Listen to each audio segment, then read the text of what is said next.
Capítulo 16. Servidores de la paz. Lo que diferencia a las paramitas de las acciones ordinarias es que aquellas se basan en prajna. Prajna es una manera de ver que disuelve continuamente cualquier tendencia a utilizar las cosas para afirmar el suelo bajo nuestros pies. Es como un detector de basura que nos protege de creernos virtuosos o que tenemos siempre la razón. Supón que hubiera un lugar al que pudiéramos ir a aprender el arte de la paz, una especie de campamento de entrenamiento para guerreros espirituales. En lugar de pasar horas y horas disciplinándonos para derrotar al enemigo, podríamos pasar horas y horas disolviendo las causas de la guerra. Un proyecto así podría llamarse Entrenamiento para Bodhisattvas o Formación para los Servidores de la Paz. La palabra bodhisattva hace referencia a aquel que se ha comprometido con el camino de la compasión. El campamento podría ser dirigido por Nelson Mandela, por la Madre Teresa y por su santidad el Dalai Lama, pero es más probable que fuera dirigido por personas de las que nunca hemos oído hablar, como los hombres y mujeres ordinarios de todo el mundo, que dedican su vida a ayudar a otros a liberarse del dolor. Los métodos aprendidos en el entrenamiento para bodhisattvas podrían incluir la práctica de la meditación y el tonglen. También podrían incluir a las 6 paramitas, las 6 actividades de los servidores de la paz. La palabra paramita significa pasar a la otra orilla. Estas acciones son como una balsa que nos lleva al otro lado del río del samsara. Las paramitas también reciben el nombre de acciones trascendentes porque se basan en ir más allá de las nociones convencionales de virtud y falta de virtud. Nos preparan para ir más allá de las limitaciones de las visiones dualistas y para desarrollar una mente flexible. Uno de los mayores desafíos del campamento sería el de evitar volvernos moralistas. Estando presente gente de todas las naciones, habría muchas opiniones conflictivas sobre lo que es ético y lo que no lo es, sobre lo que nos ayuda y lo que no. Muy pronto necesitaríamos a las personas más tranquilas y despiertas del lugar para que dirigieran un curso sobre flexibilidad y humor. A su manera, Trungpa Rinpoche diseñó un curso de este tipo para sus estudiantes. Hacía que memorizáramos ciertos cantos, y a los pocos meses, cuando ya los teníamos memorizados, cambiaba los textos. Nos enseñaba ciertos rituales y era extremadamente preciso respecto a cómo había de ser realizados. Más o menos cuando empezábamos a criticar a la gente que los hacía mal, volvía a enseñar los rituales de una manera completamente distinta. Imprimíamos manuales que describían todos los procedimientos adecuados, pero generalmente se quedaban obsoletos antes de salir de la imprenta. Después de años de este tipo de formación, uno empieza a soltar el apego. Si la instrucción dice que hoy hay que ponerlo todo a la derecha, uno lo hace con toda la impecabilidad que puede. Cuando mañana la instrucción sea ponerlo todo a la izquierda, uno lo hará de todo corazón. La idea de que hay una forma correcta de hacer las cosas se va disipando en la niebla. La meditación y el tonglen son métodos bien probados para educarse en la adaptabilidad y para abandonar la rigidez mental. Las 6 paramitas completan estas prácticas y acercan la formación a la vida cotidiana. Son los medios que permiten que todo lo que hacemos se vuelva una forma de vivir el arte de la paz. Lo que diferencia a las paramitas de las acciones ordinarias es que aquellas se basan en prajna. Prajna es una manera de ver que disuelve continuamente cualquier tendencia a utilizar las cosas para afirmar el suelo bajo nuestros pies. Es como un detector de basura que nos protege de creernos virtuosos o que tenemos siempre la razón. Cuando nos estamos educando en el arte de la paz, no se nos promete que, dadas nuestras nobles intenciones, conseguiremos nuestros objetivos. De hecho, no se puede prometer que las enseñanzas vayan a dar fruto. En lugar de ello, se nos anima a mirar profundamente a la alegría y el dolor, a la risa y al llanto, a la esperanza y al miedo, a todo lo que vive y muere. Aprendemos que lo verdaderamente curativo es la gratitud y la ternura. No es que digamos, ya sé que yo no importo mucho, pero si cambio el mundo será mejor para los demás. Es menos complicado que todo eso. No pretendemos salvar el mundo, sino preguntarnos cómo les va a los demás y reflexionar sobre cómo les afectan nuestras acciones. Las 5 primeras acciones trascendentes son generosidad, disciplina, paciencia, esfuerzo y meditación, y son inseparables de la sexta, prajna, que imposibilita que usemos nuestras acciones para sentirnos seguros. Prajna es la sabiduría que corta con el inmenso sufrimiento que se origina al tratar de proteger el propio territorio. La palabra generosidad, disciplina, paciencia y esfuerzo puede que contengan connotaciones de rigidez para muchos de nosotros, puede que nos suenen como una pesada lista de obligaciones, y tal vez nos recuerden las reglas del colegio o los sermones moralistas. Sin embargo, las paramitas no tienen nada que ver con estar a la altura de alguien o de algo. Si creemos que tienen que ver con lograr un nivel de perfección, entonces estaremos derrotados antes de empezar. Es más exacto describir las paramitas como un viaje de exploración y no como mandamientos grabados en la roca. La primera de las paramitas es la generosidad, el camino de aprender a dar. Cuando nos sentimos inadecuados y sin valor, acumulamos cosas. Tenemos mucho miedo a perder lo que tenemos y a sentirnos aún más pobres de lo que nos sentimos. Esta mezquindad es extremadamente triste. Podemos mirarla y derramar una lágrima por nuestra forma tan miedosa de apegarnos a las cosas. El apego nos hace sufrir tremendamente. Deseamos la comodidad, pero en lugar de ello reforzamos la aversión, el sentido del pecado y la sensación de que somos un caso sin esperanza. Las causas de la agresión y el miedo comienzan a disolverse por sí mismas cuando vamos más allá de la pobreza de la retención. Por eso, la instrucción básica respecto a la generosidad es aprender a pensar en términos más grandes, hacernos el mayor favor del mundo y dejar de cultivar nuestros propios hábitos. Cuantos más experimentamos la riqueza fundamental, más podemos soltar nuestros agarres. Esta riqueza fundamental está a nuestro alcance en todo momento. La clave está en relajarse ante la nube del cielo, relajarse ante el pequeño pájaro de alas grises, relajarse cuando suena el teléfono. Podemos ver la simplicidad de las cosas tal como son. Podemos oler cosas, saborear cosas, sentir emociones y tener recuerdos. Cuando somos capaces de estar presentes sin decir ciertamente estoy de acuerdo con esto o definitivamente no estoy de acuerdo con lo otro, cuando podemos simplemente estar presentes de manera directa, entonces encontramos la riqueza fundamental por todas partes. No es nuestra ni de ellos, sino que siempre está disponible para todos. Está en la gota de lluvia, en la gota de sangre, en el dolor de corazón y en el deleite. Esta riqueza es la naturaleza de todas las cosas. Es como el sol, en el sentido de que brilla sobre todos y todas las cosas indiscriminadamente. Es como un espejo, en el sentido de que está dispuesta a reflejar cualquier cosa sin aceptarla ni rechazarla. El camino de la generosidad es concretar con esta riqueza, es conectar con esta riqueza, atesorarla tanto que comencemos a regalar cualquier cosa que la bloquee. Regalamos nuestras gafas de sol, nuestros abrigos largos, nuestras capuchas y nuestros disfraces. En resumen, nos abrimos y nos dejamos tocar. A esto se le llama crear confianza en la riqueza omnipresente. A nivel ordinario y cotidiano lo experimentamos como flexibilidad y calidez.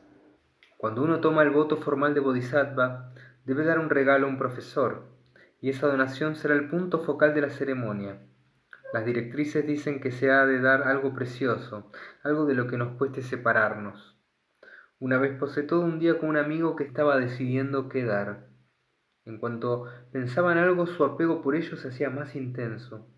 Al cabo de un rato estaba al borde de un ataque de nervios. El pensamiento de perder una de sus queridas pertenencias era más de lo que podía soportar. Más tarde comenté aquel episodio con un profesor que estaba de visita, el cual me dijo que quizá hubiera sido una buena ocasión para que aquel hombre desarrollara la compasión por sí mismo y por toda la gente atrapada en la miseria del deseo vehemente, por todos aquellos que son incapaces de soltar. Los bienes materiales pueden ayudar a la gente. Si se necesita alimento y lo podemos proporcionar, eso es lo que hemos de hacer. Si se necesita cobijo, libros o medicinas y lo podemos dar, eso es lo que debemos hacer. Hemos de cuidar de la mejor manera posible de quien necesite nuestros cuidados. Sin embargo, la transformación real tiene lugar cuando abandonamos el apego y regalamos lo que pensamos que no podemos dar. La acción externa es capaz de aflojar nuestros hábitos de apego profundamente arraigados. En la medida en que somos capaces de dar así, podemos comunicar esta capacidad a otros. A esto se le llama dar el regalo de la intrepidez. Cuando tocamos la simplicidad y la bondad de las cosas y tomamos conciencia de que básicamente no estamos hundidos en el barro, podemos compartir ese alivio con los demás. Podemos juntos, compartiendo lo que hemos aprendido sobre abrir armaduras y retirar parasoles, y ser lo suficientemente intrépidos como para quitarnos nuestras máscaras. También podemos dar el regalo del Dharma. En la medida de nuestra capacidad podemos dar instrucciones de meditación y hablar a la gente de Tonglen, ofrecer a los demás libros y cintas, hablarles de charlas y sesiones de práctica. Así damos a la gente las herramientas para averiguar por sí mismos qué es lo que nos anima a aflojar nuestra fijación y a pensar en términos grandes. Disolver las causas de la agresión requiere de disciplina, una disciplina suave pero precisa. Sin la paramita de la disciplina simplemente no contamos con la fuerza necesaria para evolucionar. Recuerdo el primer retiro que dirigí tras la publicación de The Wisdom of No Escape. La mayoría de las personas habían venido porque se sentían atraídas por la noción de Maitri que impregnaba el libro. En torno al tercer día de trabajo estábamos todos sentados en meditación cuando de repente una mujer se puso de pie. Hizo unos estiramientos y se tumbó en el suelo. Cuando le interrogué al respecto un poco más tarde me dijo: «Bien, me sentía tan cansada que pensé en ser buena conmigo mismo y darme un descanso». Entonces me di cuenta de que tenía que hablar de la magia de la disciplina y no dejarse arrastrar por los estados de ánimo. La primera vez que medité con los estudiantes de Trungpa Rinpoche fue en 1972. Él no llevaba mucho tiempo en Norteamérica y su trabajo estaba empezando a evolucionar. En una esquina de la habitación había un hombre parapetado sobre 3 cojines redondos, y cada 5 o 10 minutos se venía abajo con todo el montaje. Entonces volvía a colocar los cojines y continuaba. Otra estudiante daba saltos y salía corriendo a la habitación llorando. Lo hizo como unas 5 veces en una sesión de 1 hora. Cuando empezábamos a meditar caminando, había tantos estilos distintos y excéntricos como personas. Una persona doblaba mucho la rodilla y daba los pasos medio flotando. Otro andaba hacia atrás. Todo aquello era muy entretenido, pero nos distraía enormemente. Poco después, Rinpoche comenzó a introducir poco a poco un tipo de meditación estándar y las cosas se calmaron considerablemente. Lo que disciplinamos no es nuestra maldad o nuestra equivocación, sino cualquier tipo posible de escape de la realidad. En otras palabras, la disciplina nos permite estar aquí y conectar con la riqueza del momento. Lo que libera la disciplina de la severidad es prajna, la sabiduría. Disciplina no equivale a decirnos que no debemos disfrutar de nada placentero o que debemos controlarnos a toda costa. Por el contrario, el camino de la disciplina nos proporciona el ánimo necesario para poder abandonarnos.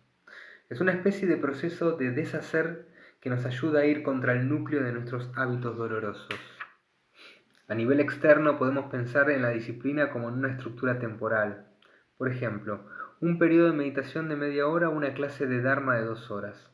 Probablemente, el mejor ejemplo del uso de la disciplina es la técnica de meditación. Nos sentamos en cierta posición y somos todos los fieles a la técnica que podemos. Dirigimos ligeramente la atención a la expiración, una y otra vez en medio de nuestros cambios de humor, de nuestros recuerdos, dramas y aburrimiento. Este proceso tan simple y repetitivo es como invitar a la riqueza básica a entrar en nuestras vidas. Por tanto, seguimos las instrucciones como otros cientos de meditadores han hecho antes que nosotros. Dentro de esta estructura procedemos con compasión. Así, a nivel interno, la disciplina consiste en volver a la delicadeza, a la honestidad, a soltar. Consiste en reencontrar el punto de equilibrio entre lo demasiado tenso y lo demasiado laxo, entre lo demasiado relajado y lo demasiado rígido. La disciplina nos proporciona el apoyo necesario para ralentizarnos lo suficiente y estar lo suficientemente presentes para que podamos vivir nuestra vida sin hacernos un gran lío con ella. Nos proporciona la fuerza necesaria para dar nuevos pasos hacia la ausencia de suelo bajo los pies. La paramita de la paciencia es el antídoto de la ira. Es una forma de aprender a amar y a cuidar de cualquier cosa que nos encontremos en el camino. Cuando hablamos de paciencia no nos referimos a soportar las situaciones, a sonreír y a aguantar. En cualquier situación dada, en lugar de reaccionar repentinamente, podemos masticarla, olerla, mirarla y abrirnos a ver qué contiene.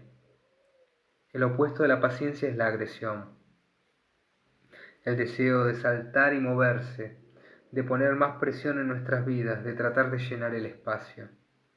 El camino de la paciencia incluye actitudes como relajarnos, abrirnos a lo que está ocurriendo, experimentar la sensación de maravillarnos. Una amiga me contó que cuando era niña su abuela, que era una india cherokee, se llevaba de paseo a ella y a su hermano para ver animales y le solía decir: si os quedáis quieto veréis algo, y si estáis muy silencioso oiréis algo. Aunque ella nunca empleó la palabra paciencia, eso es lo que mi amiga y su hermano aprendieron. Una de las formas de practicar la paciencia es hacer tonglen. Cuando queremos hacer un movimiento repentino, cuando empezamos a acelerarnos, cuando sentimos que necesitamos resolver algo, cuando alguien nos grita y nos sentimos insultados, nuestro primer impulso es devolver el grito de desquitarnos. Queremos sacar el veneno fuera de nosotros. En lugar de ello, podemos conectar con nuestra inquietud humana y con nuestra agresión básica practicando tonglen para todos los seres. Esto nos permite emitir una sensación de espacio y amplitud que ralentiza las cosas todavía más. Sentados o de pie, presentes en ese lugar, podemos crear el espacio para que no ocurra lo habitual. De hecho, el hecho de darnos tiempo para contactar, para saborear y ver la situación, puede hacer que nuestras palabras y acciones resultantes sean muy diferentes. Como todas las demás paramitas, el esfuerzo tiene una cualidad de camino. Es un proceso. Cuando empezamos a practicar el esfuerzo, vemos que a veces podemos hacerlo y otras no. Entonces la pregunta pasa a ser: ¿cómo conectar con la inspiración? ¿Cómo conectar con la chispa y la alegría que está disponible en todo momento? El esfuerzo no consiste en forzarnos, no se trata de un proyecto que tenemos que acabar o de ganar una carrera. El esfuerzo es más bien como despertarse una mañana fría y nevada en un refugio de montaña, dispuestos a dar una larga caminata, pero sabiendo que en primer lugar tenemos que levantarnos y hacer fuego. Preferiríamos quedarnos cálidamente en la cama, pero saltamos de ella y encendemos el fuego, porque la belleza del día que tenemos por delante sobrepasa nuestros deseos de comodidad. Cuanto más amplia sea nuestra perspectiva, más conectamos con nuestra alegría energética. El esfuerzo consiste en conectar con nuestro deseo de iluminación. Nos permite actuar, dar y trabajar, valorando todo lo que se cruza en nuestro camino. Si realmente supiéramos la infelicidad que causa en este planeta nuestra evitación del dolor y nuestra búsqueda del placer, si entendiéramos que este hecho nos hace desgraciados y corta nuestra conexión con nuestro corazón y nuestra inteligencia básicos, practicaríamos la meditación como si se nos estuviera quemando el pelo. No pensaríamos que tenemos mucho tiempo y que podemos dejar la práctica para más adelante. Gracias a Prajna, las paramitas se convierten en formas de desprendernos de nuestras defensas. Cada vez que damos, cada vez que practicamos la disciplina, la paciencia o el esfuerzo, es como desprendernos de una pesada carga. La paramita de la meditación nos permite seguir por este camino. Es la base de una sociedad iluminada que no esté basada en pérdidas y ganancias, en ganar o perder. Cuando nos sentamos a meditar, podemos conectar con algo no condicionado, con un estado mental, con un entorno básico que no se aferra ni reacciona a nada. La meditación es probablemente la única actividad que no añade nada a nuestro escenario vital. Permitimos que todo vaya y venga sin más. La meditación es una ocupación totalmente no violenta y no agresiva. La base del cambio real consiste en no llenar el espacio automáticamente y permitir la posibilidad de conectar con una apertura incondicional. Podrías decir que esto supone prepararnos para una tarea que es casi imposible, y quizás sea verdad, pero por otro lado, cuantos más nos quedamos con esa imposibilidad, más descubrimos que es posible después de todo. Cuando nos apegamos a recuerdos y pensamientos, nos estamos apegando a algo que es inasible. Si nos permitimos entrar en contacto con estos fantasmas y dejarlos pasar, podemos descubrir un espacio, un alto en el parloteo, un vislumbre de cielo abierto. Este es nuestro derecho de nacimiento, la sabiduría con la que nacimos, el vasto despliegue de riqueza primordial, de apertura primordial, de sabiduría primordial. Entonces, todo lo que tenemos que hacer es descansar sin distracción en el presente inmediato, en este mismo instante temporal. Y si somos arrastrados por pensamientos, anhelos, esperanza y miedos, podemos volver una y otra vez a este presente. Estamos aquí. Es como si fuéramos arrastrados de este lugar por el viento y el mismo viento nos devolviera a él. Podemos descansar en el lugar que se crea cuando un pensamiento se ha ido y el siguiente aún no ha surgido.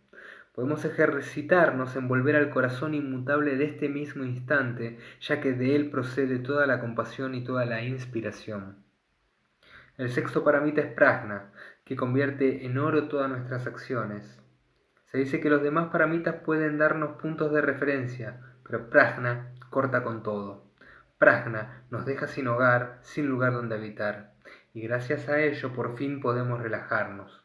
No más lucha, no más morder, no más tomar partido. A veces sentimos un tremendo anhelo por nuestros antiguos hábitos. Cuando trabajamos con generosidad podemos observar nuestras ganas de aferrarnos. Cuando trabajamos con disciplina, vemos nuestra nostalgia por desmarcarnos y desvincularnos de todo. Cuando trabajamos con paciencia descubrimos nuestro deseo de velocidad. Cuando practicamos el esfuerzo, nos damos cuenta de nuestra pereza. La meditación nos permite ver nuestro discurso interminable, nuestra inquietud y nuestra actitud de ¿y a mí qué me importa? Simplemente dejamos ser a esa nostalgia sabiendo que todos los seres humanos nos sentimos así. En este camino existe un lugar para la nostalgia de la misma forma que existe un lugar para todo lo demás. Año tras año seguimos quitándonos nuestra armadura y avanzando hacia ese estado en el que no tenemos suelo bajo los pies. Esta es la formación del Bodhisattva, la formación del servidor de la paz. El mundo necesita gente que tenga esta formación, policías bodhisattvas, políticos bodhisattvas, padres bodhisattvas, conductores de autobús bodhisattvas, bodhisattvas en el banco y en la tienda de comestibles. Se nos necesita en todos los niveles de la sociedad. Se nos necesita para transformar nuestras mentes y acciones en beneficio de los demás para que el mundo tenga un futuro.